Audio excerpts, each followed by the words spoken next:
Assalamualaikum warahmatullahi wabarakatuh. Perkenalkan, nama saya Tarisa Salsa Fadilah dengan NPM 2041014 dari kelas SIA STMIK Anik Bandung. Di sini saya akan mempresentasikan ujian tengah semester untuk mata kuliah Big Data Analytics. Yang pertama, di sini ada contoh penerapan Big Data Analytics di bidang sosial media. Contohnya yang pertama ada di aplikasi GPS atau Google Maps yang mengumpulkan data-data yang berhubungan dengan lokasi kita. Yang kedua ada aplikasi Twitter, uploadan foto dan status yang pengguna upload merupakan bagian dari data. Setiap harinya lebih dari 400 juta tweets yang dikirimkan dari Twitter. Dan yang ketiga ada aplikasi Instagram.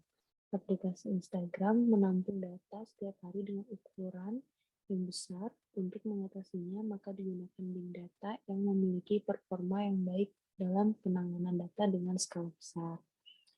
Selanjutnya, ada di sini perbedaan antara data struktur, data yang terstruktur, atau data yang tidak struktur, data unstruktur. Yang pertama di sini ada data struktur adalah data yang berada dalam satu tempat, baik berbentuk sebuah file, termasuk data yang berada dalam database maupun spreadsheet. Data struktur adalah yang membuat model data.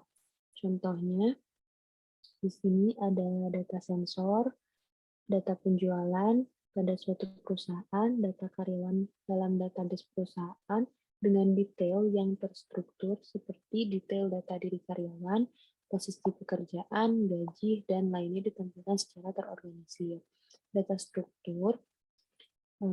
struktur biasanya dijalankan untuk mengakses database SQL atau struktur query language. Yang kedua yaitu data unstruktur. Data unstruktur adalah data yang tidak mudah diklasifikasi dan dimasukkan ke dalam kotak dengan rapi.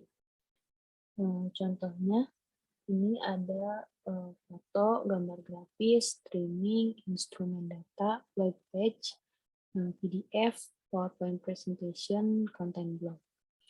Dan selanjutnya, di sini ada contoh penerapan text mining atau sentiment analysis. Pada platform online, media sosial, e-commerce, dan website. Sebelumnya, sentiment analysis adalah proses memahami dan mengelompokkan emosi maupun positif, negatif, dan netral yang terdapat dalam tulisan menggunakan teknik analisis teks. Sentiment analysis sering juga disebut sebagai opinion mining. Hal ini menunjukkan bahwa kamu akan menggali emosi apa yang ada di balik setiap kata-kata pelanggan. Nah, di sini pada saat ini pelanggan sangat senang mengekspresikan perasaannya melalui platform online seperti media sosial, e-commerce, dan website. Nah, karena itu, sentiment analysis dilakukan di platform-platform tersebut. Yang pertama penerapannya adalah social media monitoring. Media sosial menjadi hal yang tidak terpisahkan dari sebuah bisnis, baik marketing, sales, hingga branding dilakukan melalui jenis media yang satu ini. Tak hanya itu, publik dan pelanggan juga lekat dengan opini di media sosial. Nah, karena itu penting untuk mengetahui sentimen apa yang dibicarakan publik terhadap bisnisnya. Kamu juga bisa menilai apakah mereka banyak membicarakan hal positif, negatif, atau netral tentang brand tersebut. Yang kedua ada brand monitoring. Brand monitoring merupakan hal yang lebih luas daripada social media monitoring. Pasalnya, brand monitoring dilakukan untuk mengetahui sentimen dari opini publik di situs berita, forum diskusi, dan platform lainnya di internet. Dengan demikian, kamu bisa mengetahui pandangan orang tentang brandmu secara luas. Yang ketiga, ada customer feedback. Ini yang ketiga, customer feedback. Jika sosial media dan brand monitoring dilakukan untuk melihat sentimen publik secara luas, tidak dengan customer feedback. Customer feedback bertujuan untuk mengumpulkan pendapat dari pelanggan. Bisa dilakukannya dengan metode survei dan menganalisisnya dengan teknik sentiment analysis. Selanjutnya, di sini ada untuk contoh kasus penerapan Big Data menggunakan Apache Spark.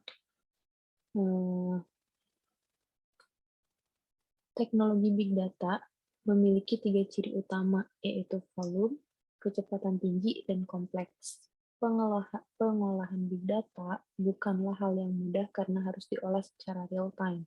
Banyak perusahaan mengalami kendala dalam mengolah Big Data. Kendala tersebut berupa penyimpanan data yang tidak terstruktur, tidak lengkap, dan sulit diakses. Oleh karena itu, ada beberapa metode untuk mengolah Big Data, yaitu tuple, micro-batching, dan window real-time stream processing. Metode yang digunakan dalam penelitian ini adalah window real-time stream processing. Penerapan stream processing membutuhkan perangkat lunak tertentu, itu Apache Spark. Apache Spark merupakan salah satu open source software yang digunakan untuk menganalisis dan mengolah streaming data. Penerapan Apache Spark untuk Big Data dimulai dengan tahap pengintegrasian yang bertujuan agar Apache Spark dapat memperoleh data-data yang akan dianalisis. Lalu, hasil akhir dari penerapan metode ini berupa satu sistem yang dapat membantu perusahaan untuk mengolah Big Data. Selanjutnya, di sini ada contoh jurnal, salah satu jurnal yang berjudul Implementasi Big Data pada Sosial Media sebagai Strategi Komunikasi Krisis Pemerintah. Nah, dari jurnal tersebut, yang pertama permasalahan yang diangkatnya adalah pemerintah harus mendefinisikan krisis karena untuk memahami sebuah krisis yang terjadi, tentu kita harus memulai dengan mendefinisikan terlebih dahulu. Setiap krisis yang muncul disertai karakteristiknya tersendiri. Yang kedua, pemerintah bisa memanfaatkan sumber informasi Big Data untuk mempercepat pelaksanaan program pemerintah. Yang ketiga, salah satu upaya melihat Big Data untuk mengidentifikasi masalah dengan melakukan tahapan-tahapan media sosial.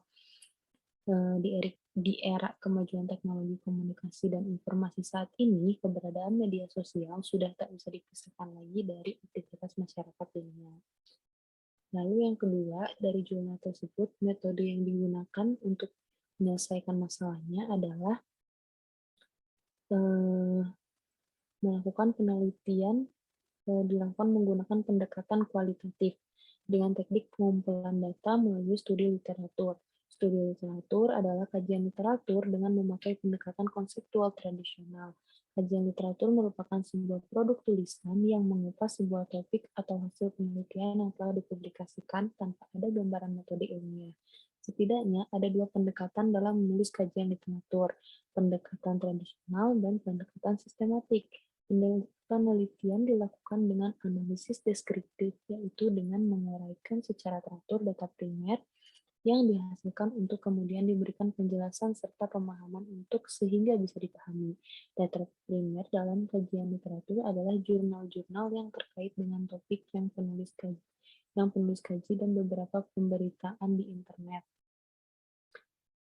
Selanjutnya yang ketiga, hasil yang didapatkan dari penelitian Big Data Analytics untuk jurnal yang tadi ya. Pemerintah hasilnya itu pemerintah bisa memanfaatkan teknologi Big Data guna mempercepat pelaksanaan membuat kebijakan melalui data yang tersedia dalam sistem Big Data. Pemerintah sebenarnya sedang memberdayakan warga untuk meningkatkan transparansi dan partisipasi semua pemangku kepentingan. Dalam rangka mengambil sebuah keputusan, pemerintah harus melakukan langkah yang tepat dan efektif, yaitu cara mengelola data-data tersebut menjadi informasi yang berguna sebagai pertimbangan dalam membuat keputusan. Karena itu, Memanfaatkan media atau big data, yang dimana adalah big data, adalah cara yang paling efektif dan efisien dalam menyaring informasi yang dibutuhkan pemerintah saat ini, sebagaimana yang tertuang dalam Instruksi Presiden Nomor 9 Tahun 2015 tentang pengelolaan komunikasi publik terkait tugas dan fungsi Kementerian Komunikasi dan Informatika.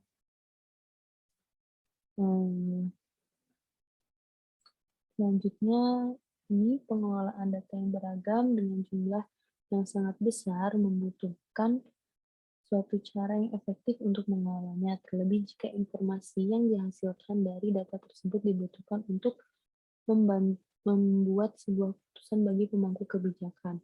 Diperlukan cara yang cepat dan tepat untuk dapat mengolah data tersebut menjadi informasi. Melihat instruksi Presiden di atas, maka pemanfaatan teknologi Big Data menjadi bagian dari manajemen informasi untuk menghasilkan sebuah kebijakan pemerintah, yang tentunya sangat-sangat diperlukan sebagai pedoman atau dasar berpijak.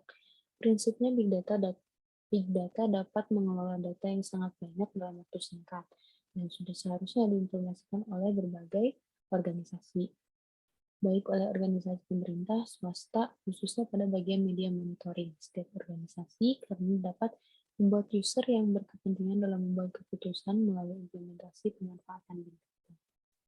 Yang terakhir, ini ada rencana penelitian ke depan atau yang akan ditawarkan terkait bidang Big Data Analytics. Rencana untuk penelitian ke depannya adalah saya ingin meneliti penggunaan Big Data Analytics untuk perkembangan bisnis.